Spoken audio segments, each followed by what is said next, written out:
Good evening, everybody. Scared me. Hi, everybody, and welcome to tonight's 7th episode of Ask the Knights. My name, as always, is Honora, and I'm going to be your host tonight. John is backstage currently as our spare techie with our always awesome guy, or FN guy, as our always stand-in techie. Tonight is a really exciting one because we have another pair of awesome Westies that I'm really excited to introduce you guys to. We have His Lordship of the Swan, Sir Lochlain from Sinagua, which pretty much means he's going to be stepping up as prince in about 2 weeks. And then, of course, we have very special lefty, Graf Sir Heinrich Sinister. Yeah, use the right hand, man. Guys, thank you so much for coming on tonight. It's going to be a really interesting one. It's going to be really interesting, and you'll see why in a long time. Hopefully it'll be nice and smooth. Your Excellency, since you are technically OP on this one, we're going to start with you and the questions. Are you ready for this? Yes. And it took me a minute to remember which Excellency it was that you were talking to. This is, that's for tonight. Sorry. You're going to be Excellency. God damn it. I can never do the correct pointing. Okay. We're going to go right into it. Sorry, that's what I mean by it's going to be really exciting. Literally, that's mine. So we're right here, and there's going to be a little bit of echoing, and I apologize now in advance. So, Your Excellency, please introduce yourself. Tell us more about yourself, and how long have you been a knight for everybody out there? I'm Lochlain Bjornolfsson. I've been a knight in the SCA since April of last year, Beltane. He's our baby knight. Awesome. And you are in Silver Desert, right? You're in the mountains area of Sinagua, correct? Yes, that's correct. And you are Lefty Boy? I am Graf Heinrich von Schwarzenberg, also known as Heinrich Sinister, due to the fact that there's another Heinrich here in the West, so Heinrich Dexter, Heinrich Sinister. I've been in since 91, so what is that, 33 years? Good job. That's awesome. Okay, on towards our next question. What keeps you coming back to the SCA?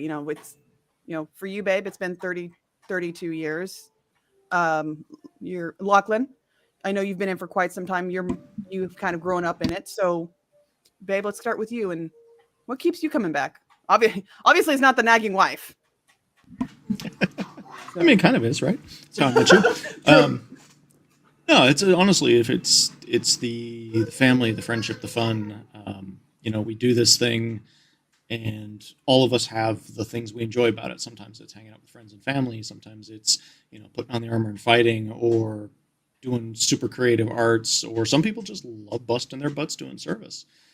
For me, it really is just the whole being able to hang out with my friends, and I do enjoy the fighting, and I love teaching people. I love seeing, helping someone. You start showing them something, all of a sudden that little click, and they're like, "Holy crap, thank you!" And like stuff like that is to me is probably the best.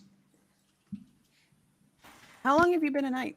You didn't mention that part. Oh, it'll be 9 years this Beltane.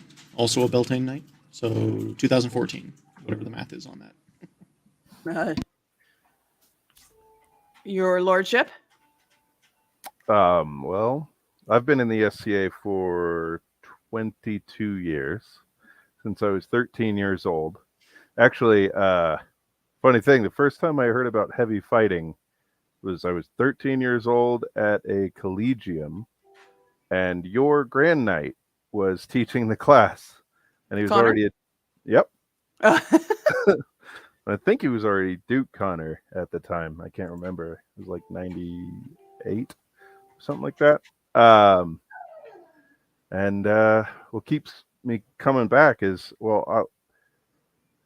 sometimes you get to a place in a group of people and you go, this is it. This is home. These are my people.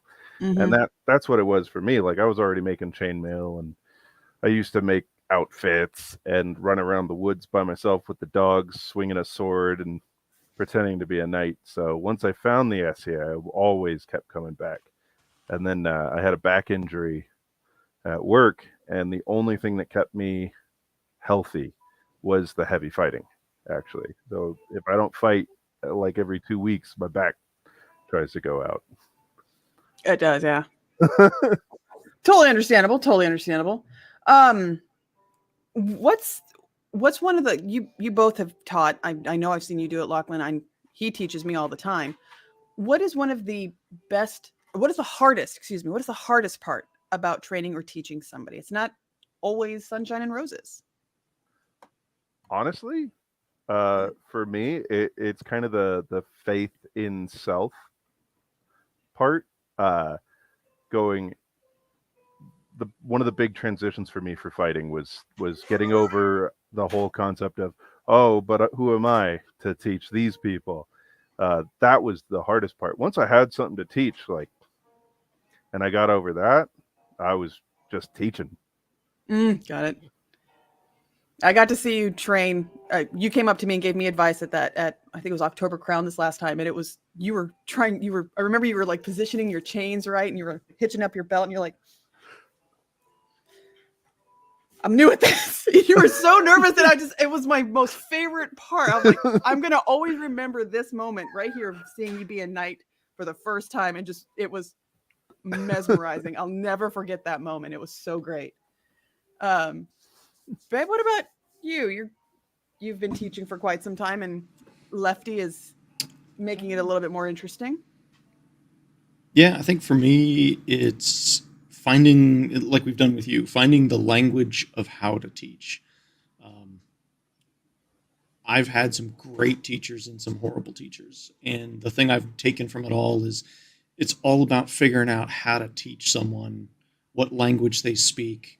Because you can't teach somebody if you're not, if I'm talking German and you're talking English, we can't communicate. So I think that's pretty much the critical key for most people when they're learning how to be a teacher. The next thing is also just understanding that not everyone's the same. I tell people right off the bat, the stuff I teach you is not always going to work for you. The way I teach you to throw a shot is not going to be the way you need to throw that shot. I'm going to show you the way to do it as best you can without hurting yourself, but everyone's different. And especially when it comes to lefties, one of the key pieces that I tell people right from the start, especially righties, righties, make note of this if you're teaching lefties. Righties, when you're teaching each other, you never have to deal with this fact. But the fact is, as a lefty, when you first start fighting, everything you do is into your attacker's weapon, right? You've got nothing stopping them from hitting you in the face while you're swinging your sword, because your shield's over here and their sword's coming in this way as your sword's coming in that way. And so some deal with it more better than others, but that is a critical thing that as a teacher, I've had to help people try to overcome teaching lefties. It's that as soon as you throw that shot, you now have nothing to stop it except this shield, which can't get in the way of your shot. So you got to do something, and you're open, you're dead, and you just got to overcome it. So, and there's a bunch of questions that are popping up in the comments of just, especially all the Westerners are super excited to see you guys, and just a lot of them are really, really interested in this. This one actually Effin just popped in, and it's a really cool one. We've never asked this one before, so we get to play with you guys on it. If you remember, what was the best advice that you got at your elevation? You're up. I'm up. Okay. It's probably been the thing that I tell everyone, and it's definitely public knowledge, because I think everyone, even those that are going for it, need to know, and that's that you will be somebody's first peer. And you'll hear that a lot. Like every peer out there, yeah, that's what it was. The addendum to that really kind of stuck with me was, and often you won't even know it. You'll be someone's first peer, and you won't even know it. You'll be doing something. You might be short-fused. You might have had a crappy day. Some newbie comes by, and they're just going to ask a question, and maybe you respond harshly or maybe just short. You don't think anything of it. They find out you're a peer. You just made the worst impression ever because you didn't know. It's not like they came up and asked you a question, you're in full regalia, ready to help. They caught you at a bad time. They don't know you're a peer. Maybe they do. That's the thing that always stuck with me is you never know when you're going to be someone's first peer. And they might not even be talking to you. They might just be on the Eric walking around for the first time and they happen to see a blow up or something like that. That's it's hard. Kind of the other way I present that when I tell people that at their vigil is I like to use the example. In the West, we tend to do the central fighting, we call it the Eric, the central list field, all the camping around it. And other kingdoms do versions of that. We tend to do camping events where it's night, it's dark. Well, the thing I tell people is you can go to an event and it's 3 a.m. You look out in the middle of the list field and you see 6 or 7 people standing around. And this is specifically for chivalry and now mods. You see 6 or 7 people standing out there in the dark, and they're being rowdy and boisterous, and maybe they're throwing out, curse words and telling off-color jokes, whatever. You look out there, you don't see the pelicans, you don't see the laurels, but you do see the knights with their big white belts. I don't stand up, but you see our big white belts. You see the mods with now their bright white collars. We stand out in the dark. So now they see peers, chivalry specifically, being jerks out on the field in the middle of the night. And they don't know that there's a bunch of royal peers and pelicans and laurels necessarily because you can't see them. So that kind of goes back to the whole, you never know when you're going to be someone's first peer. So essentially no pressure. All right. Your Excellency. How about you? I think the best advice that I got was one of the knights came in and he told me, it is your problem.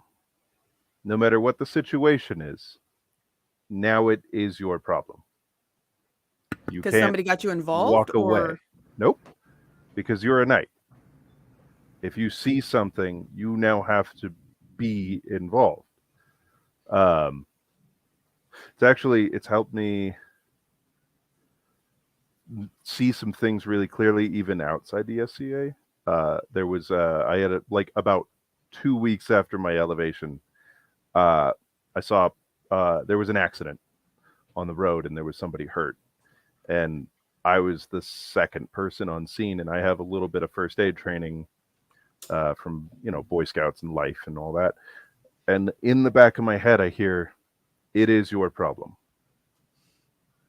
And so I approached the scene, kind of ended up having to take charge, and it got me through it. Because I'd never seen anything like that, but it was really excellent advice. I think I've never heard of that kind of advice before, and that's interesting one. That's a really cool way to look at it, and the perspective of the responsibility you now have. It's not just teaching. Yeah. Apologize for that. It's also you're going to be hearing a lot of background noise, and I apologize. Our little boss is running around, so there's going to be some pop-ins since mom and dad are busy. But yes, the responsibility there, that is now your responsibility. You're supposed to protect, right? That's part of it, isn't it? It is. So yeah, it's kind of scary. Yeah, Mirror, your niece is loud. She really wants to get up here and touch the mics so bad. This one is another question. It's a new question tonight. Usually we use the same ones over and over again, but we're trying something new with you guys. Do you think the path of chivalry has changed? And this is really a cool one because we have a baby knight and we have an established knight who's got some, years on him. Experience. Sorry, leveling. Old and crotchety. I wasn't going to say that. Do you think the path of chivalry has changed, and how? And do you think this is for better or worse? Your Excellency? Oh my God, it's a lash. So, I became a knight after about 8 years, and I only kind of have that much experience of actually paying attention to the path. Before that, I wasn't even hardly in the SCA. But from what I've heard from my peers and the conversations that I've had, is that it has changed. There kind of used to be this heavy stigma where you kind of had to be the best right then, is the perception that I've heard. And now it's I wouldn't say easier, but I think more approachable. Like, you put your time in, do the work. They'll see that. Like, and that's that's what I've seen from my vantage point, I think. I imagine it can be very easy. Oh. And you So, total agreement actually with what Locke said, but a little bit of a twist in that it has and it hasn't. In the 33 years that I've been in the society, it's the ebb and flow. I remember times where the knights were nothing more than thugs, good thugs with sticks, and they fought really well, but they weren't exactly the most shining examples of chivalry. But there was always those that were, and then the ones that were would raise the rest, and so you sort of kind of get a better consistency of knight. I'm not really kind of phrasing it the way I'm in my head, but consistently upward, right? We're always pushing ourselves to be better. And whether that's in our fighting kit, in our our outfits, how we carry ourselves, how we treat others, some of the conversations that are happening on social media these days about the shortcomings of the chivalry and how without trying to touch on any kind of hot fire buttons, but like we don't police our own. Well, there definitely was a lot of the old boys club. Is that the right word? In the old days, but with the old boys club, a lot of us, especially us newer last 10 years or so knights, we're like, no, we're not doing that. And so that's going away. And so we're generally moving upwards. But I don't think it's changed in the sense of like a drastic shift.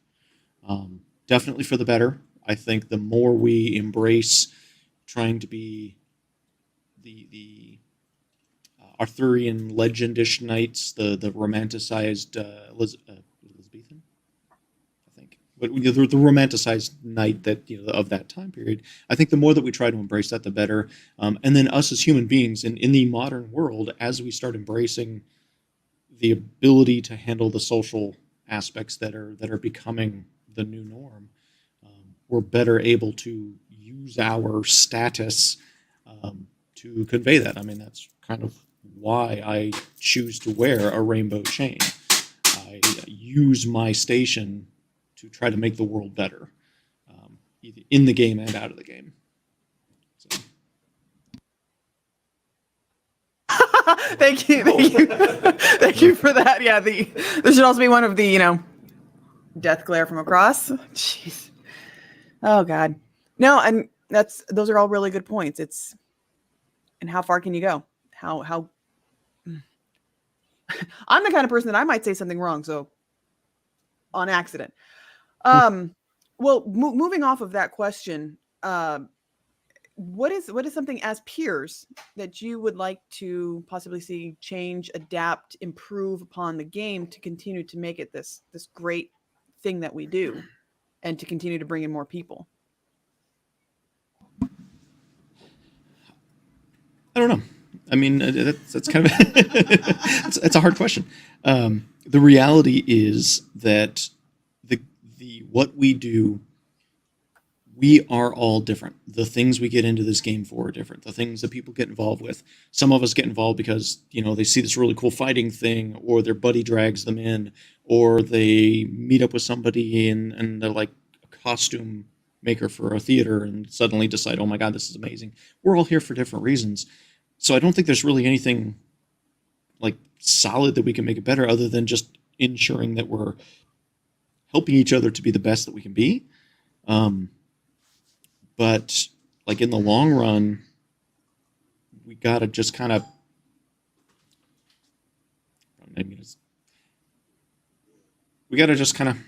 allow things to change, but also preserve the history of what we're doing, the things of what we're doing.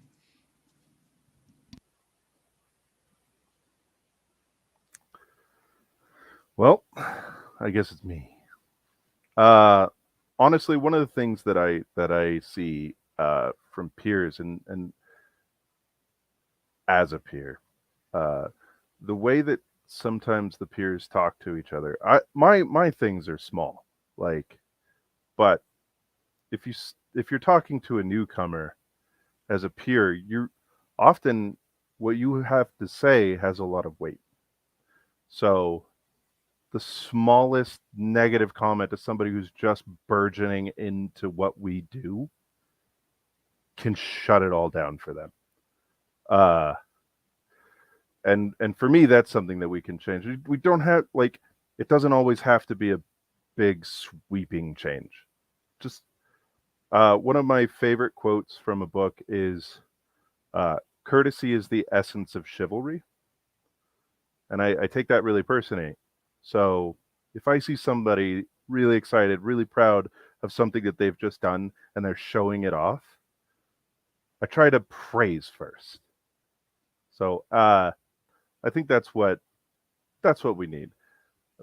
Praise, constructive praise, is very important. I Seem can't to hear crave you it. all. There you are. There. FN was being awesome. I'm trying to mute myself. He muted me and we kind of double muted. Fuck, I forgot what I just said. It was really good. It was complimenting you on you complimenting other people, essentially, that the people need that feedback that they're doing well, but not because I think when it's randomized, it's a really nice feeling because it's like, I didn't even realize I was doing something good. I want to do that again. And that seems to feed them to go on more. You get that new person in, they did something interesting with their garb and somebody comes up and goes, I like that, just as you're walking by. And you just made their entire day because, oh my God, the prince just told me he liked my garb. I want to come back and get that again. It feeds that excitement. No, perfectly great. Here's another one. Aside from your current fighting style, what styles are you really interested in learning? We were chatting a little bit about that as we were sitting backstage. I'm curious for Um, you. Longsword, definitely Oh, longsword. great. Um, You're only 6'5". So, I mean, let's get you a longer blade so you can hit us across the air. I got a pike I can give you. so actually, I've already cut about 8 or so inches off my greatsword because I don't think it's correct. I'd rather have a good swift return. Mm-hmm. And when I play with longsword lately, it speaks to me. That's how. So So, instead of having it be almost like one of those where it's usually like chest height, you're having it actually a little bit shorter. so when I I built it, think it it's was still chest nose height for height. him. I mean, Well, I was told that nose height is the right size, but actually, I think I might go to about 40 inches on the blade, which is only 4 inches longer than my current Yeah. sword. Okay. No, that makes a lot of sense. Don't think about that right now. um, I realized I started this with a lot of ums. Uh, I've tried a lot of styles. I play around with a lot of styles. I mean, I did reasonably well with Sword and Buckler the other a couple weekends ago or months ago. Um, Honestly, I have fun with a lot of those styles. Um, Two stick I should probably pick up a little bit more of. We don't really get a lot as His Majesty shows. We don't, we've got Jeffy Matt and um, Brian Bellatrix and Patrick, but Brian, we got to get Brian out more. But like Patrick, we don't have a whole lot of active good two stick fighters. And please don't take offense if if I didn't mention your name as a good fighter. You know what I mean? We don't have a whole lot of two stick fighters, and whether they're good or not. And so that's something. I do love bastard sword fighting. That's basically what I consider what Lochlain's kind of describing. It's like a 48, maybe 52-inch sword. Um, I've done some fun things with those. Uh, but I mean, in general, I think it's in every. I am the old school kind of classics definition of I expect members of chivalry to be able to pick there you go, to be able to pick up anything and be deadly with it, right? Be a threat, which also means that, you know, whether you're on the path or have already gotten the accolade, you know, you should be picking up something different every so often. I should not think of you as only a sword and board guy or only a glaive guy or only whatever guy. Even though really good guys, you know, Brian and Patrick and all that, run around with sword and shield, do sword and buckler, or, you know, things like that. We should all be trying different things all the time. And also, now that I'm getting a good pair of gauntlets eventually, then I'll feel safer doing some of those things. I was going to say, in the years that I've known you since 2015, I don't think I've ever seen you pick up a great sword, and I really am not looking forward to this. Yeah, because I keep getting my fingers smashed with those eggshell plastics. So, you have a Sir Flanagan who said hi to you, babe. Is that Flanagan? That's Billy.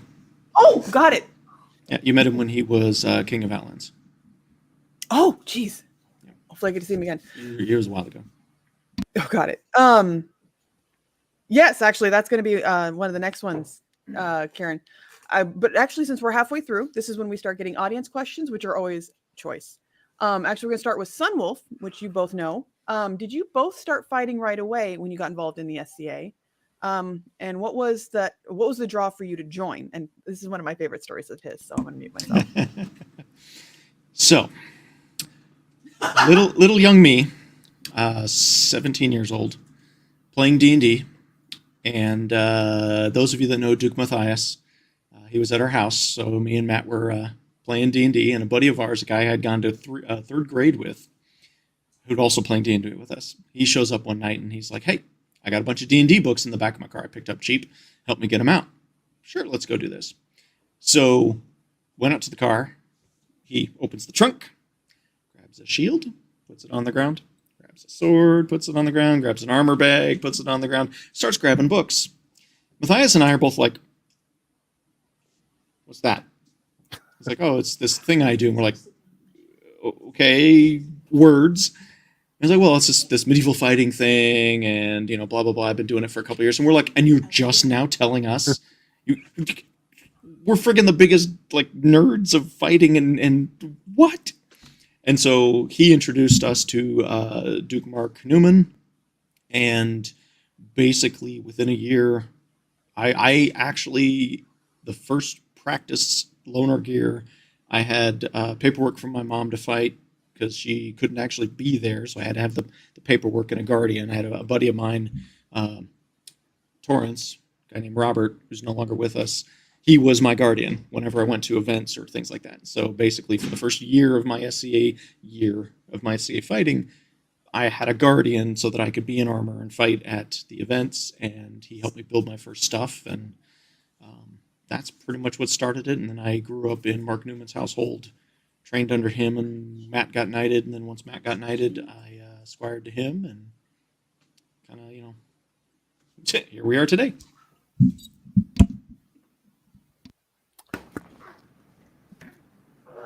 So, what was the rest of the question?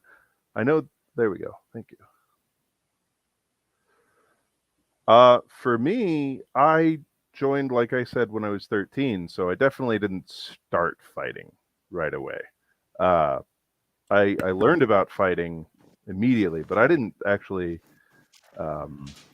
authorize fighting until I was 28 in 2015. I was gonna say, that's right. Your March Crown. June Crown.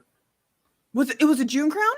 It was Havek's June Crown Crucible was my authorizing tournament. That was amazing. That's where we met, actually. That's right. But yeah, I kept trying to fight. I knew some people in my high school were fighting, but it was a weird thing. Like, I would be like, "Oh, hey, it's you. Like, how do I get into it?" And they'd be like, and I was so it just and then I tried to get into it when I was 18, but I couldn't afford it. So I bought a helmet, and then I kept that helmet for 10 years. My helmet and my sword basket I had for 10 years, just practicing flat snaps, just working on the helmet, doing footwork drills, stuff they showed me at my first couple of practices. And so I just kept doing it, and then Turned out for 10 years I had been practicing flat snaps completely wrong. But my footwork was great. So it wasn't until 2 years into fighting that I found out from His Excellency Sir Volric that my flat snaps were terrible and I shouldn't do that anymore. I'm dead curious. What were you doing wrong? Oh, I was doing this really giant out here nonsense that I then had to break the habit of. I was just trying to like, that was really he doing like rough. flats? Got it. Okay, you were doing the windmill way out. Oh yeah, way out I loud. was circumnavigating the earth with my flat snap. Which in your case it would be true. Your guys' favorite mercenary, our favorite mercenary, Lash, had a great question. How has your guys' relationship to the Unbelts changed since your elevation? I hate those guys. Mercenaries or Unbelts? Yes. It is a little bit different. Like it's the tiniest little differences. Well, for one thing, all of my buddies that I hang out with up here or at events and stuff like that, the majority of them are still Unbelts. And so one thing that changed is I hear, "You've changed, bro. You've changed," but in a joking manner. So it kind of keeps me humble. That was his nickname in our Facebook group, by the way. You've changed, bro. You've changed, bro. I can totally hear Mjolnir doing it.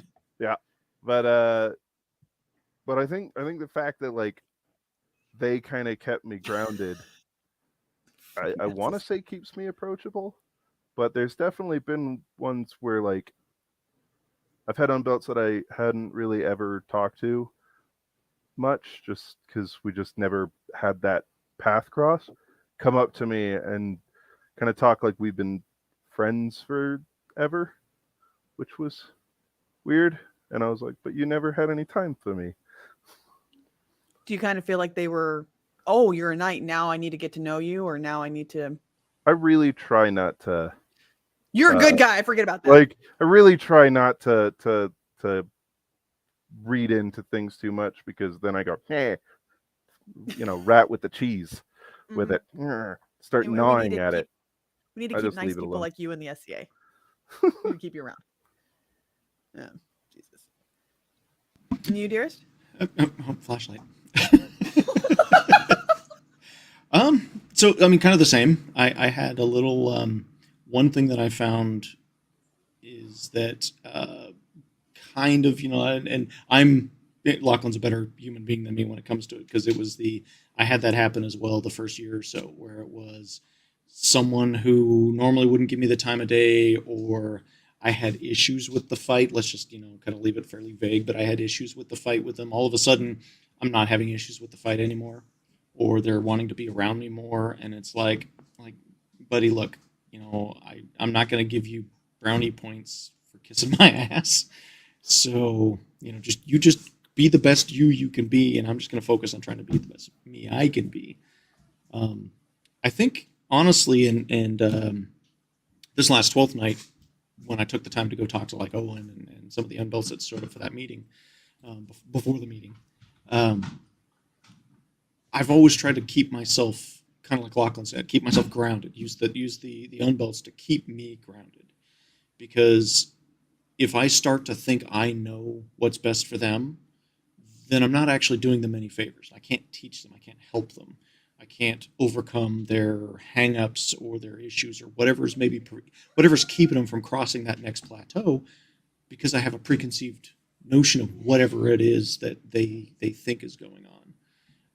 But by being grounded, it's like, okay, you guys are telling me this is a problem, or you guys tell me that this is something you want to work on.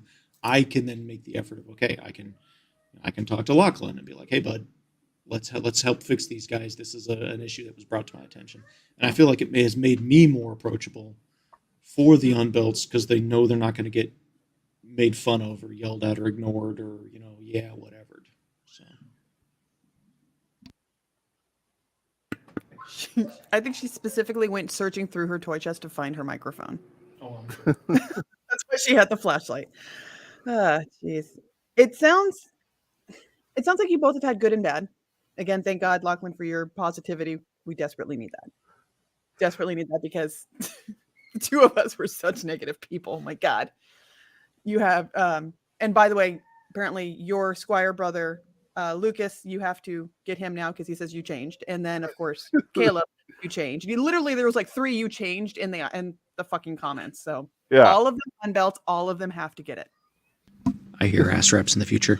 I expect ass wraps for them, and I want to hear about this. Hold on, let me just. Because already start Let's warming it up. limber up. You have practice. Well, Lash, you always tell everybody straight. I mean, that's why you're a mercenary. And no, he's not taking Madhu. No. Just fucking no. Left-handed Madhu against righties is dumb. What's wrong with Madhu? Left-handed Madhu against righties is dumb. What's wrong with it? It's not Wednesday, my dude. This is true. Okay, so on that topic, if I've got a Madhu in my right Oh, no. hand and I need to poke you with it, I can poke you in about 3 places, one of which Gwaine knows well because he poked me with it. I could poke your leg if it's sticking out of the shield. I might be able to poke something on the offline, or I could poke you in the face. Otherwise, I'm poking nothing but shield. I can't do anything with my sword to get you to open your shield that way to make my Madhu pokeable. I gotta come over here to poke.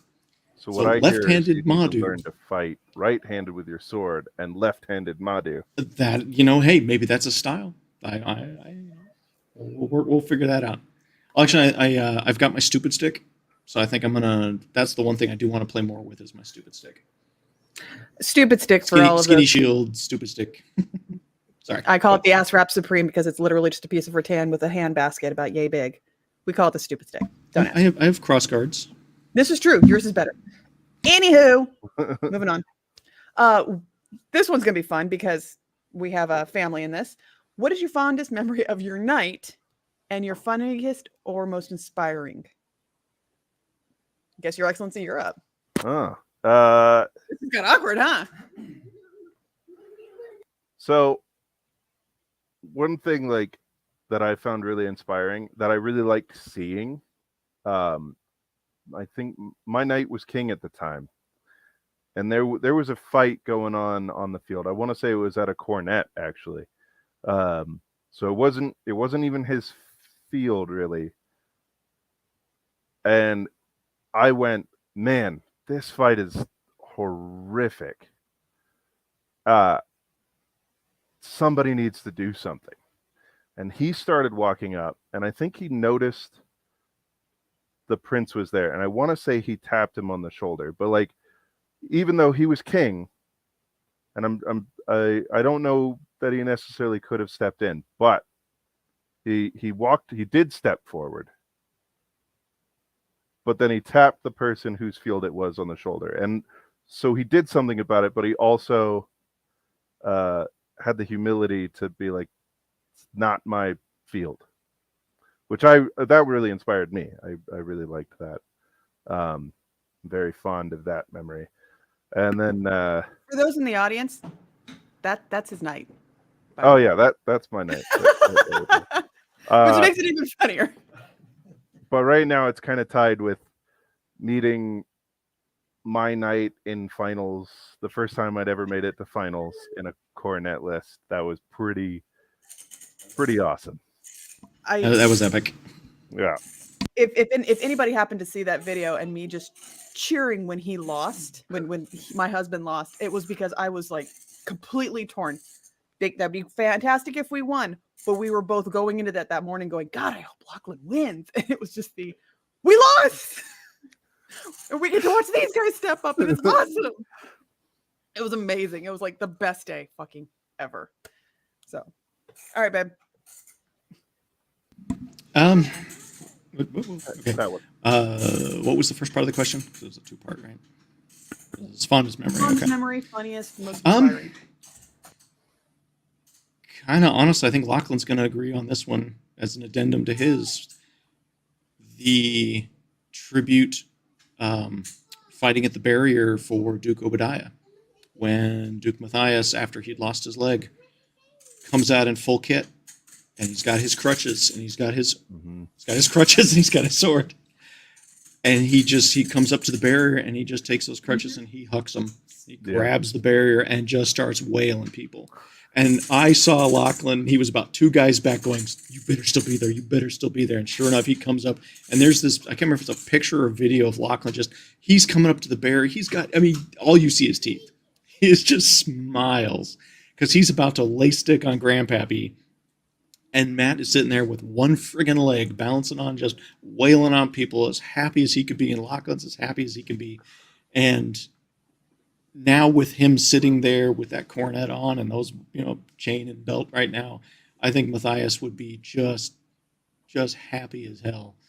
And that's honestly, it's like a combo for me, is having the memory of my knight fighting his greatest demon and my squire, who's now my peer, my brother, being able to just do the thing that they love so much, and watching the both of them just do that, that will stick with me forever.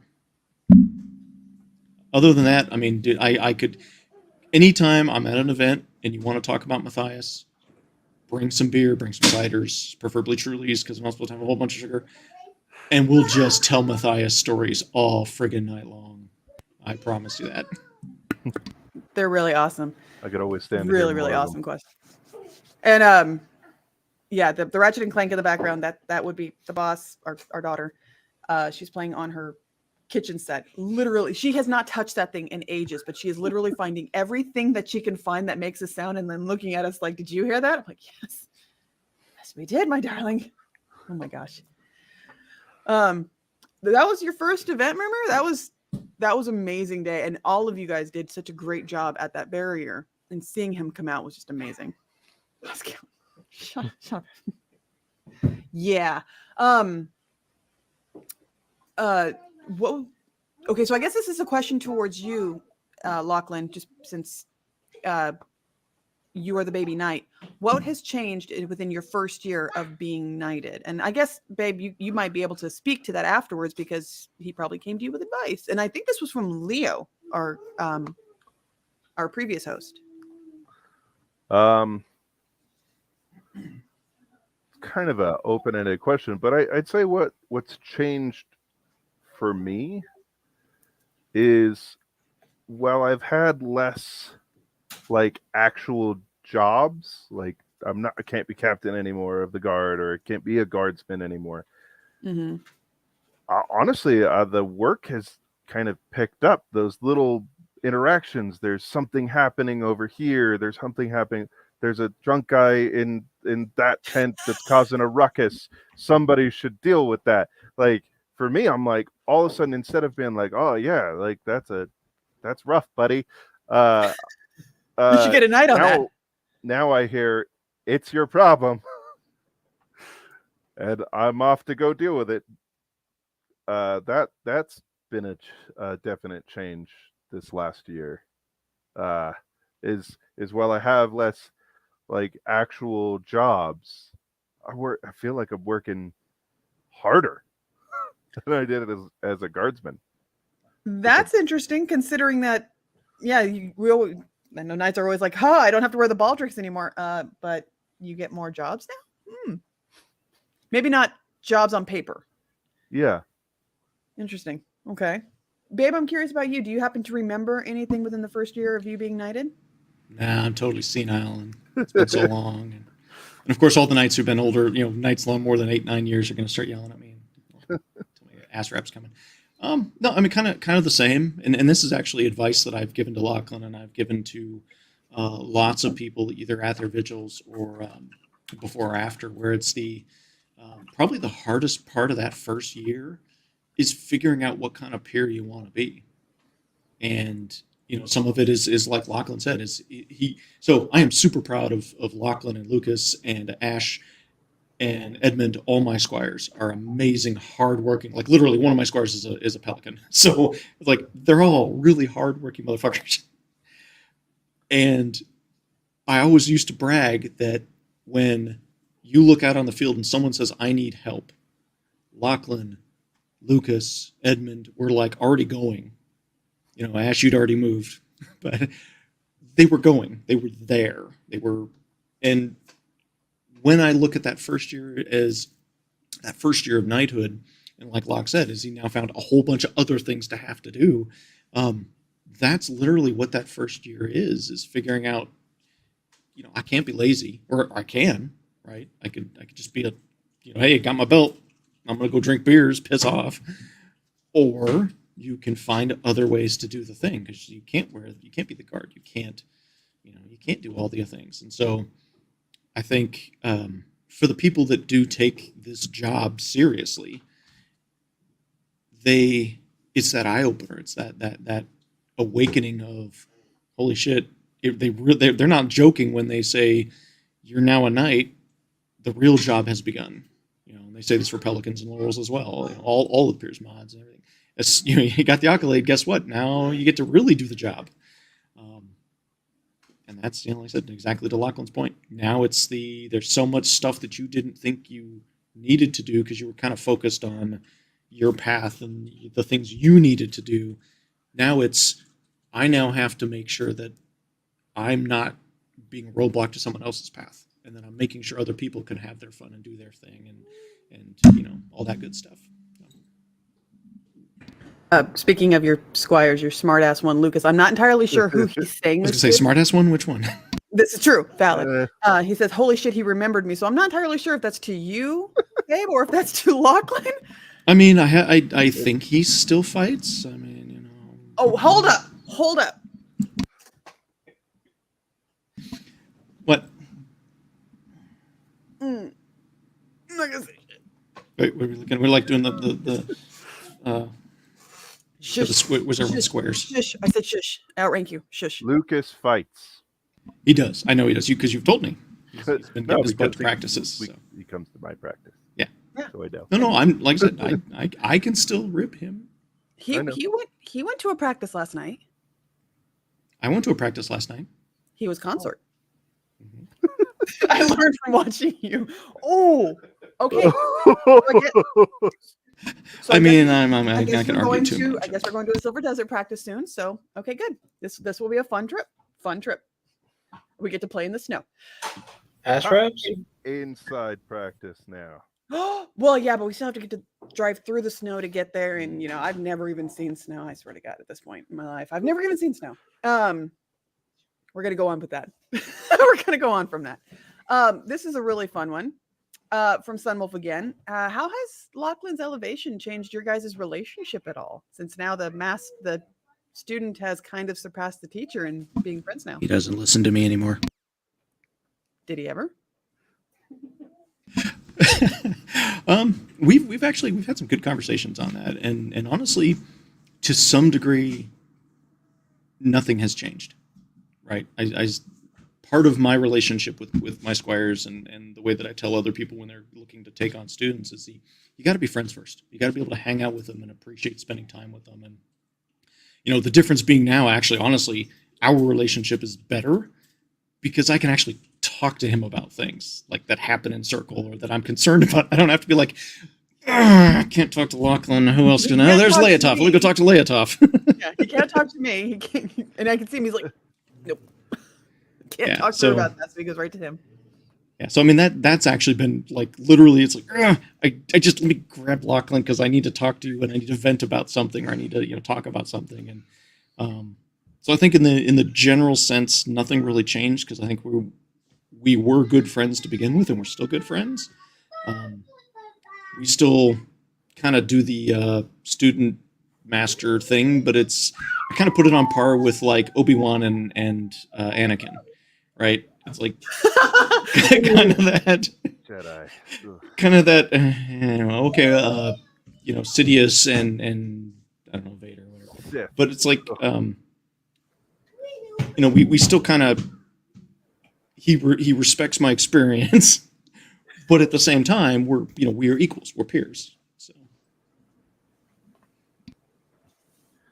He never writes. He never calls.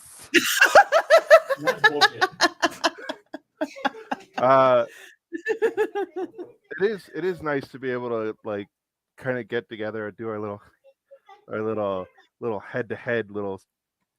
So this is what happens, and now we got to talk about this and that and the other thing. It's also interesting because I realize, like, well, we agree on a lot of things. There's a bunch of things we don't agree on. But the nice thing is, like, I don't have that, what if boss doesn't like what I have to say? Like, there's none of that in my head anymore. I'm like, this is what I'm saying. So that just came out my mouth. I mean, no, not that there ever was. I've always told you guys, Yeah. shoot it straight. But yeah, you're right. Yeah, but there's not that thought in the back of the head anymore. So there were times where he'd have one opinion, and I'd go, no, don't like that.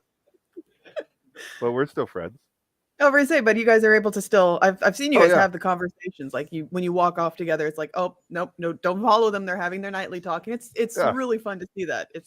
It's weird. You haven't changed, but you have in the way of you hold yourself differently now. And I don't know if it's just the pure whiteness of the belt, but there is just a difference in just watching the two of you. And it's like, that is so fucking cute.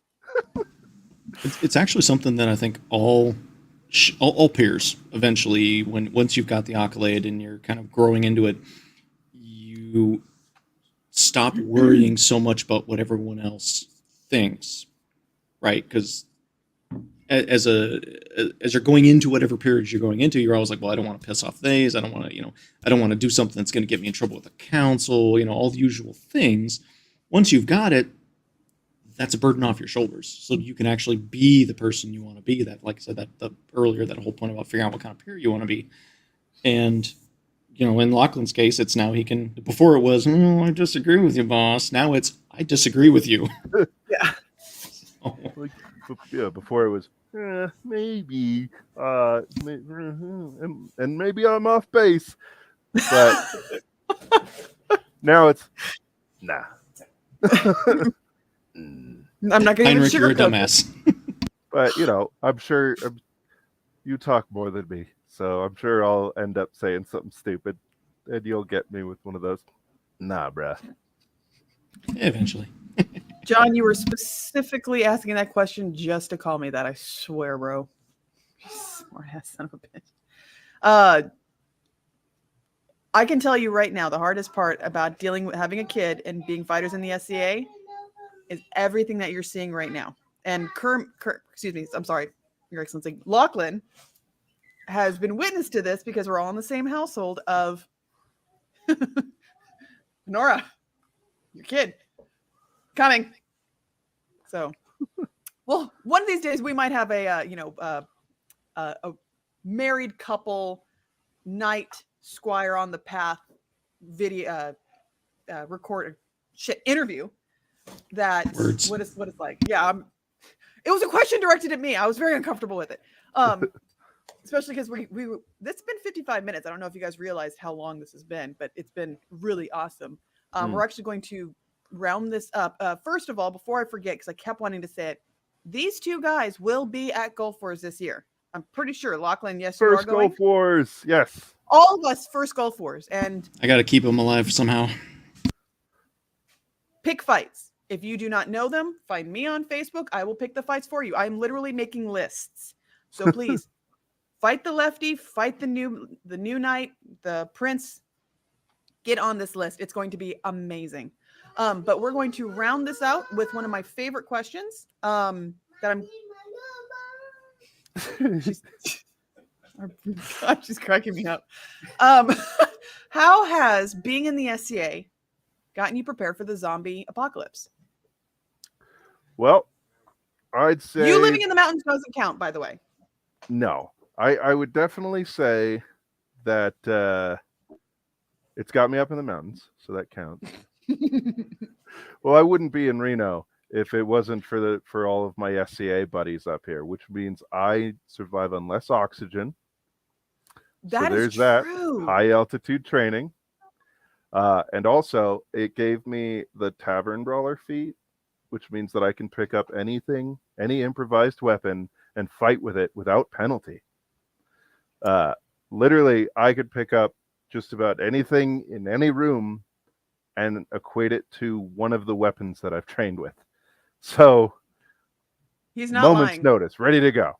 Yep. He is not lying. Absolutely not lying. See, we've never heard that answer before, ever. I'm curious about you because I live with you and you have to have a good answer for this because you're on my team. You have to win this. I'm gonna find the guy with all the stuff and take their stuff. I mean, oh wait, no, that's not a very chivalric answer. Honestly, I mean, I don't raise animals for clothing. I don't farm. I mean, what? She's giving me that. I think you need a teammate, Nora. Yeah, I'm like, what? I mean, that's why you married me. So, like, but the thing is everything I do prepares me for that. Like, I know how to work on cars. I know how to make stuff with wood. I know how to run, do basic, like, I can build the things that people need to do. I don't know how to weld. I'm going to have to look for, like, guys like Lochlain to help me, learn how to weld in the zombie apocalypse. But, I should also find somebody to teach me to weld so that I can teach you. But you know how to weld? Yeah. No, I'm a machinist. Oh, well, he's still you're on our screwed team. then, because, like, although we could figure out, like, a pedal lathe. Yeah, I mean, that's kind of thing. It's like because so in the other, fun things that I do, I'm actually part of a zombie group that does, it's a disaster preparedness group. And it's actually called Zombie Squad. I haven't been part of it in a long time, but they're still around. And it's all the things. It's like, how do you prepare because if you're prepared for the zombie apocalypse, you're prepared for anything. Prepared for everything. So, yep. And that's kind of why I like asking this question, because the SCA is, you learn things you wouldn't normally think about. And like the whole, especially the one that got me the most with you, Lochlain, was the altitude. You're fucking right. Yeah, you guys come down here to the Flatlanders and you're like, man, I can breathe fucking water at this point. The rest of us, we go up barely anything. They used to be a big problem in my SCA fighting. Is I would constantly be out of breath. I would hit 5th round and be like, I can't do it. And then the last 2-3 tournaments since I've been up here, I don't run out of gas as easy. So in other words, I need to get one of those altitude Bane mask things to be fighting in. Got it. Because I have absolutely no cardio, no matter what I try. No one cared who I was till I put on the mask. And speaking of that, you got many compliments in the chat. I don't know if you noticed about that. You have a very good voice actor voice. So you might need to start looking into that. Thanks, guys. And we have our sound effects. Well, I need to make sure that I do these shout outs before I forget, because we have other shows coming up soon. We have the 3 Former Fat Guys this Thursday on the 19th. We have Coffee with Cal Saturday, this also upcoming Saturday on the 21st. So we have a lot of great shows coming up. I'm not 100% sure. There she is. Not 100% sure when our next next Ask the Knights is. I want to say it's like 2 weeks-ish. Here is our boss. This is the one that you've been hearing in the background the whole time. Hi, Dada. Dada's right there. You see him there too? This is the very first time she's ever been able to be on camera, so she's very excited. Oh, it looks like January 31st is our Ask the Knights. So I apologize for that. Okay, pass. No, Dada's got a camera. Dada's got a camera and a mic too. Okay, perfect. January 31st is with Magnus and Damon, and also with John gets to host. He is around. I apologize. He is here. We're also trying to get Effin in. So Lochlain, again, thank you so much for coming on this, and congratulations on your stepping up in 2 weekends. Not this weekend, but the following weekend. Thank you. I appreciate it. Will be Prince. And then, of course, this awesome guy who puts up with me and all of this, of course. Other hand. Yeah, it's hard to point. It's really hard to point. So everybody, thank you so much in the chat. You guys have all been amazing. I know everybody loves these guys, so I'm really happy that you guys got to experience them if you've never met them before. Again, thank you guys so much. Lochlain, we'll see you in 2 weeks, and everybody else have a fantastic time. We'll see you then. Boss, you want to say goodbye? All right, everybody, have a great night.